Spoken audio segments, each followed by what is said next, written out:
Variables are one of the most important things in Java programming. Variables allow us to store data in memory. So we want to store things in memory so that we can access it and use it again later on in our code. It'll become more and more obvious why variables are important the more projects and examples I give you as we go on through the lessons. But for now, I'm just going to show you how we make variables, what they look like in the memory, and how we can access and use them. So up here, I have 3 examples of variables. So what I'm doing is I'm declaring and assigning the variable.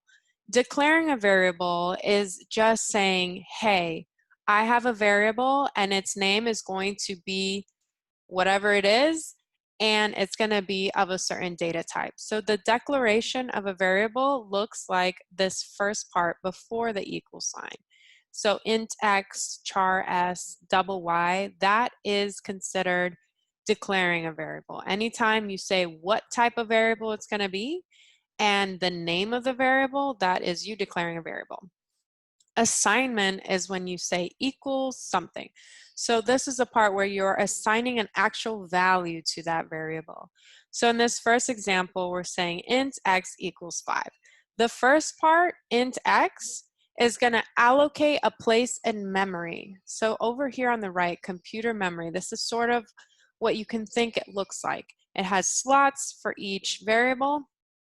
And here at the very beginning, when we say int x, all we're saying is give me a slot and name it x. So that anytime you need to use or access this variable, just call it by x and I'll give you the value.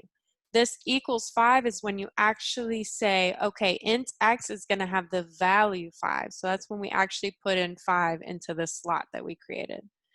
So int refers to integer, char means character, double is double. So an integer, in the next slide, I'm going to kind of show you a little more about what's an int, what's a char, and what's a double, but it's just the data type of the variable. You have to say what type of variable it's going to be when you declare it. The reason for doing this is more of a hardware reason so that they know, so that the computer knows how much space here to allocate, because integers and characters and doubles might have a different amount of space that needs to be there in order to store the values that you want. I wouldn't be concerned too much about that because it's more computer hardware stuff and you could probably Google it on the side if you're interested. But for programmers, all we need to know is that we need to give a data type, we got to give it a name, and we have to assign it to something. So down here I have type, name, and value. So there are different types of data types. There's primitive and there's non-primitive data types. We're not going to talk too much about non-primitive data types until later, but we will do a lot of primitive data types for the next few videos. So the primitive data types include byte, short, int, long, float, double, boolean, and char, and they all mean different things. So a byte is just a whole number, any whole number from numbers negative 128 to 127. So you can imagine that this will allocate a little more memory than, for example, an integer that's a whole number from this big number all the way to this big number, and long is even bigger. So this just determines like how big the number can be. So for example, if you specify that a variable is a byte, but you put the number 200, it's not going to work because it's going to be too big. So there's integers, which are whole numbers from negative whatever to positive whatever. Negative, here you have all the values there that you can see. And then there's floats and doubles that are fractions. Floats are 6 to 7 decimal digits and doubles are a little more, 15 decimal digits.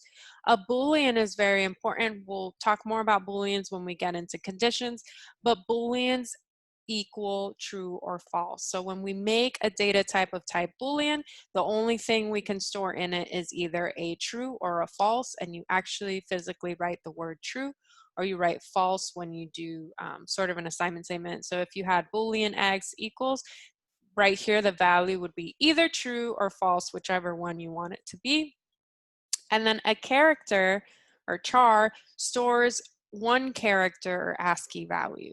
If you Google ASCII value, you'll see a whole bunch of things that are included in ASCII, but ASCII includes numbers, it includes letters, it includes capital letters, lower letters, and some symbols like exclamation point, dollar sign, whatever you may have it.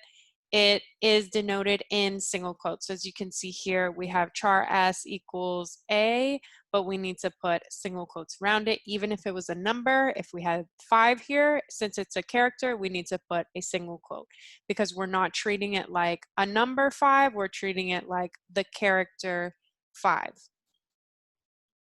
Non-primitive data types, I said we'll speak about in other videos, but these are more complex data types. The primitive are just bare bones primitive data types. We access them very easily. They point X to 5, S to A, Y to 1.02. Non-primitive types are a little bit different because they will point to a reference instead. So if you have a non-primitive type like string X, in this value, it's actually not going to have the value, it's going to have a reference to point to another memory location that will have a whole bunch of more information there. So don't worry too much about non-primitive data types. They're a little more complicated, but for now, primitive data types, we got them. We got byte, short, int, long, float, double, boolean, and chars. You can go back to the slide whenever you're trying to pick between primitive data types just to see what each one offers. I'll have a few examples of different ones so you can see when they're used.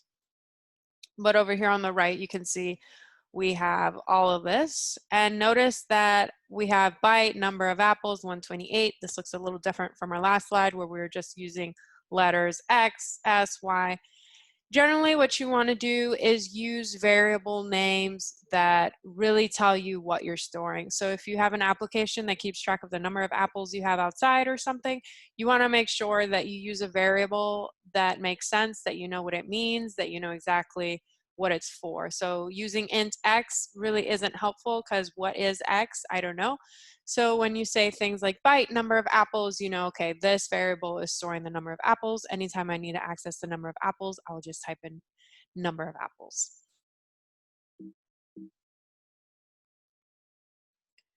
So naming your variables, there's a few rules for naming your variables. One is that case matters. So if you name your variable number of apples, but you make it all caps or all lowercase, if you make 2 variables, one caps, one lowercase, they will be 2 different variables.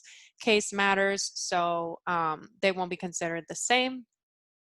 Also, typically in Java, people name their variables in camel case. All that means is that the first word you write in lowercase, any word after the first word, if your variable is more than one word, you'll capitalize the first letter. So you can see that in this number of apples, the first word is lowercase, then we have a capital O for of and a capital A for apples.